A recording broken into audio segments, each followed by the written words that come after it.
बिस्मिल्लाहिर्रहमानिर्रहीम अस्सलाम वालेकुम। हैप्पी किसान पाकिस्तान ते खुश आमदीद। लो जी दोस्तों, अज की जी वीडियो है वह मंडी के ताज़ा रेटा के बारे है। अज मैं तेरी खिदमत च साहिवाल गला मंडी के ताज़ा रेट जोड़े आ पेश कराँगा। अज 16 अप्रैल 2024 है। और अगर साहिवाल गला मंडी के अगर चावल की गल करिए 1509 का जो अज का रेट से 4500 रुपये तो लग के 5000 रुपये तक सिरा से जी। यानी कि जिस तरह का माल उस तरह का रेट से जी। ज़्यादा माल साफ सुथरा जोड़ा है वो 5000 रुपये तक सेल होया है। और अगर मक्की की गल करिए नवी मक्की जी मौसमी मकई सी 2000 रुपये तो लग के 2150 रुपये तक जो सिरा सी।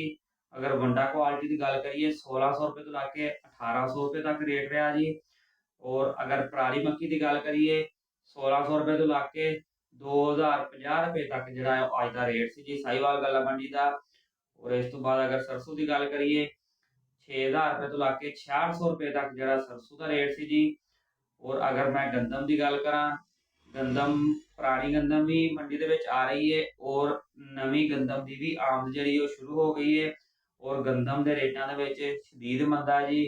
अगर अज की नवी गंदम के रेट की गल करिए 3200 रुपये तो लग के 3500 रुपये तक जो है गंदम का रेट से नवी का।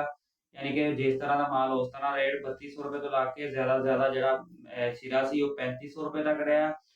और अगर पुरानी गंदम की गल करिए पुरानी गंदम 4100 रुपये तो लग के 4300 रुपये तक जी वो सेल हुई है। तो ये दोस्तों अज तुहाडी खिदमत च गला मंडी साहिवाल के ताज़ा रेट जोड़े वो पेश किए।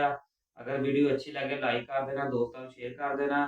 और मैं रिक्वेस्ट कराँगा जो दोस्तों ने हजे तक हैप्पी किसान पाकिस्तान सबसक्राइब नहीं किया वो हैप्पी किसान पाकिस्तान सबसक्राइब कर लो, बैल आइकन दबा लो ताकि मुख्तलिफ फसलों के हवाले नाल और मुख्तलिफ फसलों के रेटों के हवाले नाल वीडियोज़ तुहानूं देखने को मिलदियां रहन। अल्लाह हाफिज़।